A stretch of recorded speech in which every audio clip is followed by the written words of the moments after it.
तो hello guys, I am doctor Aditya from Sputnik overseas. तो recently आपने देखा होगा मैंने लाइन बाय लाइन बहुत सारे कंट्रीज का वीडियो बनाया था। किस रीजन से वीडियो बनाया था? FMGL 2021 रेगुलेशन का जो क्लॉज 4B है वो क्या बोलता है कि जिस कंट्री में आप जाते हो उस कंट्री में आपको लाइसेंस लेना पड़ेगा। कौन सी लाइसेंस लेनी पड़ेगी? जो उस देशवासियों को मिलता है आफ्टर कंप्लीटिंग देयर MBBS। उनको जो सेम इक्वल राइट्स मिलता है उनके पेशेंट्स को ट्रीट करने के लिए, आपको भी सेम लाइसेंस लेना पड़ेगा या फिर रजिस्ट्रेशन करना पड़ेगा वहां पे, राइट। तो यहाँ पे जो टर्म है इसको बहुत लोग कंफ्यूजन में लेते हैं। किसी कंट्री में उसको आप सपोज मान के चलो it is known as licensing test, किसी कंट्री में उसको अटेस्टेशन या रजिस्ट्रेशन बोलते हैं। बट प्रोसेस का नाम अलग अलग जरूर होगा, but both the countries have test, right.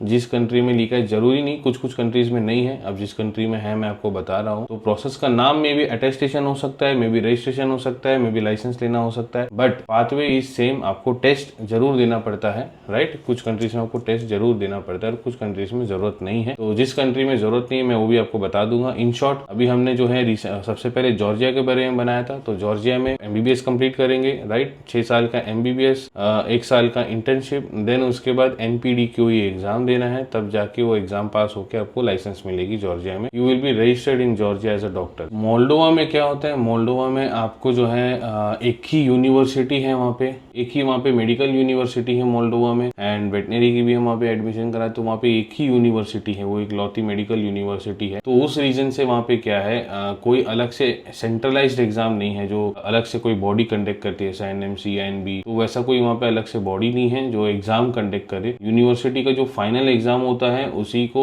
As a licensing exam वो कंसिडर करते हैं, राइट। उसके बाद वहाँ की जो हेल्थ ऑफ है, मिनिस्ट्री ऑफ हेल्थ है, उनसे आपको आपके डॉक्यूमेंट सबमिट करने पड़ते हैं अपोस्टाइल नोटरी करके, एंड लेटर ऑन आपको जो है उनके पोर्टल में वो रजिस्टर करके आपको लाइसेंस देते हैं। तो मोल्डोवा सबसे इजीएस्ट है अब तक की, इजीएस्ट एंड पॉजिटिव। यस थोड़ा सा कॉस्टली है बट अगेन आपको वो बेनिफिट वहाँ पे मिल रहा है मोल्डोवा में, राइट। उसके बाद हमने बात किया था फिलीपींस में। फिलीपींस में यस लाइसेंसिंग एग्जाम अगेन वो इंग्लिश में है, मे बी कंट्री में भी इंग्लिश है, सारे NMC के रूल फॉलो करते हैं। एम्बेसी की वेबसाइट में लिखी है, मैं सारा वीडियो जो है मैंने आपको क्लियरली डिटेल यूट्यूब वीडियो बनाया था, उसमें चेक कर सकते हैं। बट यहाँ पे एक चीज है फिलीपींस में, क्लॉज क्या है कि फिलीपींस की लॉ ये बोलती है कि अगर एज अ इंडियन आपको हमारे देश में लाइसेंस लेना है, फिलीपींस का मेडिकल लाइसेंस लेना है, तो आपके देश को भी फिलीपींस सिटीजन को अलाउ करना पड़ेगा लाइसेंस लेने के लिए। तो इसमें फिलीपींस जो है सामने से प्रपोजल रखा है कि हम रेडी हैं कि आप यहाँ पे आके लाइसेंस ले सकते हैं, बट इंडिया ने इसमें कोई कमेंट नहीं करा। फ्रॉम 2023 आज 2026 हो रही है, अभी तक जो है इंडियन गवर्नमेंट ने अपनी तरफ से रजामंदी को एक्सेप्ट नहीं किया, रेसिप्रोसिटी जो होती है उसको एक्सेप्ट नहीं किया। पेज में चेक कर सकते हैं, it is written as still awaited. तो इंडियन एम्बेसी की तरफ से कोई एश्योरेंस नहीं है, और जब तक इंडियन गवर्नमेंट अलाउ नहीं करेगी, फिलीपींस कंट्री जो है आपको अलाउ नहीं करेगी उनका PLE एग्जाम देने, फिजिशियन लाइसेंसियर एग्जामिनेशन देने के लिए आपको अलाउ नहीं करेगी। अगर वो अलाउ नहीं करती है, ना आप इंडिया में डॉक्टर बन पाओगे ना फिलीपींस में डॉक्टर बन पाओगे। जस्ट आप वो डिग्री लेकर के UK US आप लैब ये सब दे सकते हो, बट अगेन वो ऐसे बच्चों के लिए फिर वो मतलब बेनिफिट होगा जो US अब्रॉड जाके सेटल होना चाहता है। इंडियन स्टूडेंट जो इंडियन आना चाहते हैं उनके लिए तो that is entirely utter waste, आपको जो है कोई वैल्यू नहीं है, ठीक है। तो ये चीज है, ये हो गई फिलीपींस के बारे में। अभी इस वीडियो में जो है किर्गिस्तान के बारे में बात करेंगे। किर्गिस्तान ये सब क्या है? रशियन कंट्रीज है। रशिया हो गई, उज्बेकिस्तान हो गई, किर्गिस्तान हो गई, कजाकिस्तान हो गई, आर्मेनिया हो गया, अजरबैजान हो गया, रोमेनिया, मोल्डोवा, ये सब भी रशियन कंट्रीज थे, अब यूरोपियन यूनियन में है। बट अभी क्या है, बेलारूस, ये सब चीज क्या है प्रॉपर रशियन कंट्रीज में है और रशिया के सपोर्टिव है, राइट। तो वहां पे उनके रिगार्डिंग हम डिस्कस करेंगे एक बार। तो आप स्क्रीन में मैं जो है आपको साइड बाय साइड में चला देता हूँ, बाकी हर एक वीडियो की जो है मैं अलग से चला रहा हूँ। सबसे पहले embassy of India Bishkek Kyrgyzstan में इसका पेज ओपन करता हूँ। तो इसमें देखेंगे नीचे एडवाइजरी लिखा हुआ है 23/4/2026, अप्रैल 23 को रिलीज हुआ था 2026 में। तो उसको स्क्रॉल डाउन करके नीचे आएंगे हम। नीचे जाते जाते भी आप देख सकते हैं, यहाँ पे देखिए बहुत सारे whether the medical university specially newly establish university, मतलब जो है प्रोस्पेक्टिव स्टूडेंट्स वाला है। देखिए किर्गिस्तान में क्या है, ऑलरेडी ऑनगोइंग इशू बहुत चल रहा है, आपको जैसा पता होगा। बहुत सारी यूनिवर्सिटी का क्या है एक्रेडिटेशन नहीं मिला, वहाँ के गवर्नमेंट ने एक्रेडिटेशन के लिए जो है सारी यूनिवर्सिटीज को बोला था कि आप पार्टिसिपेट करो, अप्लाई करो एक्रेडिटेशन के लिए।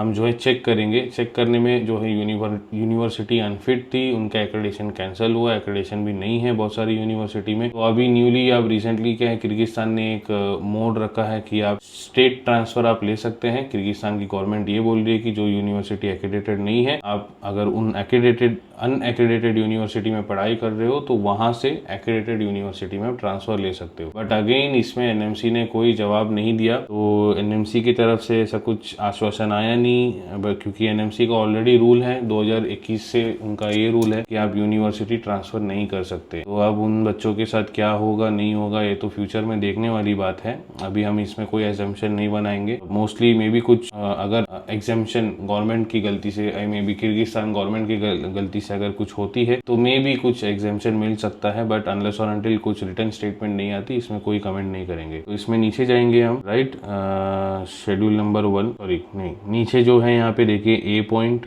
Then B point, right. ये जो है 2021 FMGL रेगुलेशन क्लॉज 4B है। ये registered with the respective professional regulatory body और otherwise competent to grant licence to practise medicine in their respective jurisdiction of the country in which the medical degree is awarded and at par with the licence to practise medicine to the citizen of that country. Same वही जैसा मैंने आपको शुरुआत में बताया था, जिस देश में आप जाओगे वहाँ उनकी जो प्रोफेशनल रेगुलेटरी बॉडी है उनसे या तो आपको रजिस्टर होना है या आपको लाइसेंस लेना है, ठीक है। जैसा मैंने बताया था यहाँ पे otherwise competent to grant licence to practise. तो मे बी प्रोसेस जैसे मैंने आपको बताया था अलग अलग है। किसी कंट्री में बोलते हैं आप लाइसेंस ले लो, किसी कंट्री में बोलते हैं रजिस्ट्रेशन या अटेस्टेशन होगा, बट एग्जाम जरूर होता है। किर्गिस्तान में भी एग्जाम है, मैं उसका भी आपको प्रूफ दिखा देता हूँ। यहाँ पे जो है आपको specialist certificate for engaging in medical and pharmaceutical activity आपको ये लेना है, राइट। यहाँ पे देखिए बहुत सा लंबा पेज है, मैं उसको ट्रांसलेट करके अभी समझाना तो वीडियो बहुत ज़्यादा लंबा हो जाएगी। मैं आपको दिखा देता हूँ और ये लिंक मैं पेस्ट भी कर दूंगा यूट्यूब के वीडियो में, आप जा करके देख सकते हैं, ठीक है। खुद बैठ के इसको आप ट्रांसलेट कर सकते हैं। PDF है प्रॉपर। ये जो है मिनिस्ट्री के तरफ से है, ऊपर लिखा हुआ है कजाक मिनिस्ट्री ऑफ हेल्थ, ठीक है। तो ये इनके तरफ से है। तो नीचे मैं लाइन से स्क्रॉल डाउन कर रहा हूँ, ये सब रशियन में लिखा हुआ है, गूगल ट्रांसलेटर में आप ट्रांसलेट करके देख सकते हैं, ठीक है। ये जस्ट मैं आपको प्रूफ के लिए दिखा रहा हूँ। बहुत सारे एजेंट जैसा बोल रहे हैं कि एग्जाम नहीं होती, राइट। ऐसा किर्गिज में आपको डायरेक्ट 6 साल के MBBS के बाद आपको मिल जाएगी, तो ऐसा कुछ भी नहीं है। तो और एक जो है मैं आपको लेटर दिखवा देता हूँ। इसमें सारे इस लेटर में जो है ये किर्गिस्तान में मतलब रशियन लैंग्वेज में लिखा हुआ है। इसमें सब चीज़ें किर्गिज नेशनलिटी के लिए और फॉरेन नेशनलिटी के लिए जो है कंप्लीट डिटेल्स है। इसमें आप स्क्रॉल डाउन करते रहेंगे, टोटल 27 पेज का PDF है। इसमें क्लियरली लिखा हुआ है कि आपको एग्ज़ाम कैसा देना है। आप ये जो देख रहे हो येलो मार्क में, ठीक है, इसमें लिखा हुआ है, देखो 5 साल का आपका नीचे कोर्स करना है। तो इसको ट्रांसलेट करोगे आपको समझ में आएगा। अभी मैं इसको रशियन में बैठ के आपको अलग से कर करके बताऊँ तो टाइम चली जाएगी बहुत, ठीक है। तो ये नीचे फॉर्म वगैरह दिया हुआ है कि ये आपको फिलअप करना है लाइसेंस के लिए जब आप अप्लाई करोगे। मतलब बेसिक ये PDF में जो है कंप्लीट लिखा हुआ है कि लाइसेंस आपको कैसा लेना है। तो गवर्नमेंट का ये मैं बेसिक स्टेप्स आपको जो है बता देता हूँ क्या है। तो ये सारे लिंक्स जो है मैं आपको पेस्ट कर दूंगा, आप ओपन करके देख सकते हैं। उसमें से जो है देखो ई लाइसेंस, एक ये वाली जो है ओपन नहीं हो रही, मे बी आप VPN लेके आप ट्राई कर सकते हो। तो इसमें ओवरऑल और भी सारे डिटेल्स दिए हुए हैं। तो ये सारी क्या है कंसल्टेंट के बात में ना पड़े कि आपको वहाँ पे एग्जाम देने की जरूरत नहीं है। डेफिनेटली आपको एग्जाम देना है किर्गिस्तान में, ठीक है। 6 साल का MBBS होगा। तो सबसे पहले आपको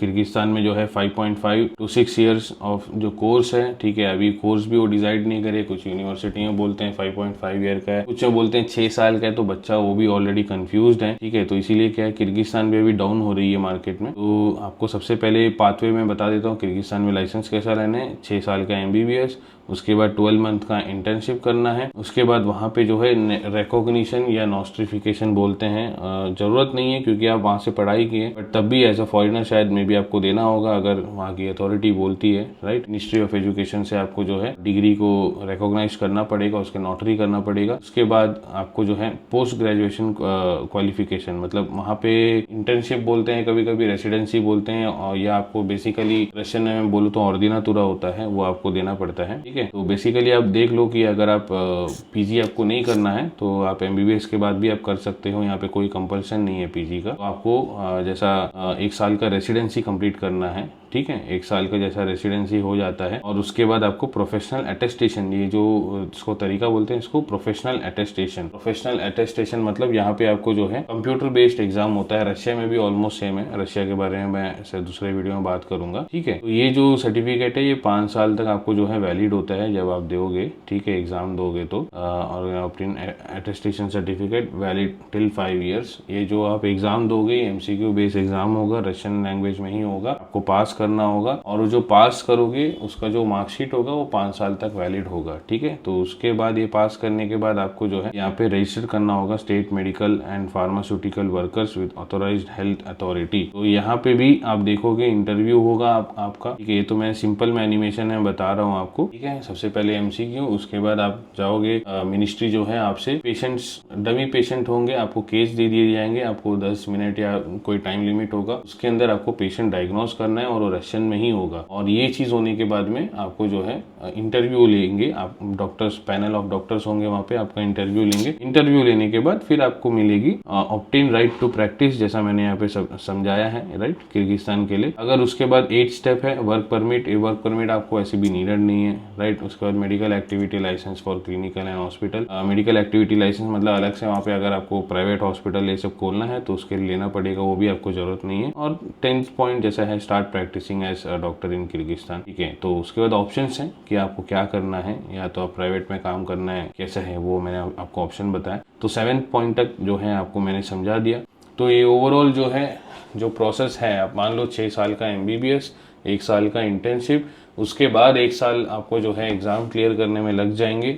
वो जो मैंने पीडीएफ भेजा उसमें क्लियरली देखना, उसमें सारा टाइमलाइन मेंशन है, आपको समझ में आ जाएगी एग्जाम का ड्यूरेशन कितना है। तो बहुत सारे लोग बोलते हैं ज़्यादा से ज़्यादा 7 साल में हो जाएगा। तो एट प्रेजेंट सिनेरियो में किसी भी कंट्री में 7.5 to 8 ईयर से नीचे आप कर ही नहीं पाओगे, क्योंकि देखो एफएमजी देने में ही सबकी हालत इतनी खराब हो जाती है। आप खुद सोच के देखो, एक फॉरेन कंट्री में आप पढ़ने के लिए जा रहे हो, क्या वो कंट्री की लाइसेंसिंग एग्जाम उतना इजी होगा कि आप वहाँ पे जो है पढ़ाई करके इजीली वहाँ के पेशेंट को आप वो लोग अलाउ करेंगे, राइट। तो एनएमसी जो है रूल लेकर के आया ही इसीलिए है, उनको मालूम है कि इंडियन बच्चे सिर्फ यहाँ पे डिग्री लेने के लिए आते हैं, तो उनको वो लेवल के एजुकेशन नहीं मिलती। भले यूनिवर्सिटी की नाम जो है टॉप लिस्ट में होगी, WHO रैंकिंग में अच्छी होगी, वर्ल्ड में नंबर 1 होगा, बट वहाँ के फैकल्टीज को, मोस्ट ऑफ द फैकल्टीज को मालूम है कि आप यहाँ पे जस्ट डिग्री लेने के लिए आए हो, तो वो स्टैंडर्ड ऑफ एजुकेशन आपको होती नहीं जो उनकी लोकल सिटीजन के लिए होती है। तो एनएमसी ने जो रूल लेके आया है बहुत अच्छा किया लेकर के आके, इससे जो है आपको आपकी एजुकेशन की जो लेवल है वो आपको अच्छी खासी मिलेगी, अच्छे से आपको पढ़ाएंगे। जस्ट नेम सेक के लिए इंग्लिश मीडियम में आपकी पढ़ाई नहीं होगी, प्रॉपर अच्छे से आपकी पढ़ाई होगी। जब इंग्लिश बोला गया है तो अच्छे खासी इंग्लिश में पढ़ाई होगी, और इस मदद से क्या है आपकी नॉलेज भी इंप्रूव होगी, आपको प्रॉपर इंटर्नशिप भी लगेगी, जैसे लोकल लोग की लगती है, उनको जो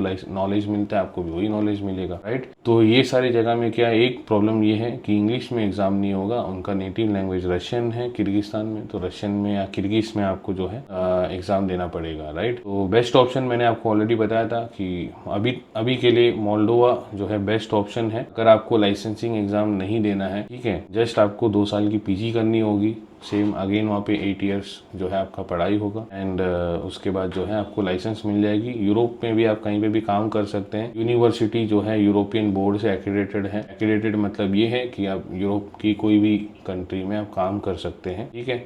अब बहुत जन इसमें ये बोले मोल्डोवा जो है यूरोपियन कंट्री नहीं, देखो यूरोपियन का मेंबरशिप के लिए अप्लाई किया है, 2035 में वो यूरोपियन यूनियन ज्वाइन कर लेगा। यूरोपियन यूनियन ज्वाइन करने के लिए कंट्री की अपनी एक वैल्यू होती है, राइट। उनको इकोनॉमिकली बहुत सारी चीज जो है इंप्रूव करने पड़ते हैं कंट्री में। बट मेरा पॉइंट ये है कि वो यूरोप बने या ना बने उससे आपको कोई लेन देन नहीं है। कंट्री ठीक ठाक है, यस, बिलो पोवर्टी लाइन भी नहीं बोलूंगा, थोड़ी गरीबी इंडेक्स में वहाँ पे आप देखोगे तो वो सबसे पहले आती है, बट ऐसा भी नहीं है कि बहुत ही एकदम वहाँ पे आपको फैसिलिटीज नहीं मिल रहे। कंट्री इज गुड, आप खुद देख सकते हो, ऑनलाइन देख सकते हो वीडियो में, वहाँ पे आप you get each and everything, good environment, infrastructure भी अच्छी है वहाँ पे, ठीक है। तो यूरोप जाए या ना जाए उससे आपको कोई मतलब मतलब नहीं है। यूनिवर्सिटी यूरोपियन बोर्ड से एक्रेडिटेड है, पढ़ाई करोगे यू गेट टू बेनिफिट, इधर आप यूरोप में काम कर सकते हो डायरेक्ट, या फिर आप इंडिया में एफएमजी के लिए डायरेक्ट एलिजिबल हो। 2 साल आप जब वहाँ पे पीजी करोगे एफएमजी के लिए भी आप प्रिपेयर कर सकते हो। वापस जब इंडिया हो गया एफएमजी देना है एंड देन फर्स्ट अटेम्प्ट में आप क्रैक करके आप इंडिया में प्रैक्टिस कर सकते हो। तो it is helpful for you and overall degree का भी एक बेनिफिट है। एंड उसके बाद अगर आप यहाँ पे नहीं जाना चाहते तो नेपाल बांग्लादेश भी है, वहाँ पे एग्जाम देना पड़ेगा बट इंग्लिश में एग्जाम है। तो ये चीज़ है, उसके ऊपर भी हम अलग से सेपरेट वीडियो बनाएंगे। मैं जिस वीडियो बनाते जा रहा हूँ सारी चीज़ें मैं अपडेट करते जा रहा हूँ। किर्गिस्तान के लिए ये इतना ही था, मैं आपको सिंपल बता दिया। तो thank you guys, we will meet in next video.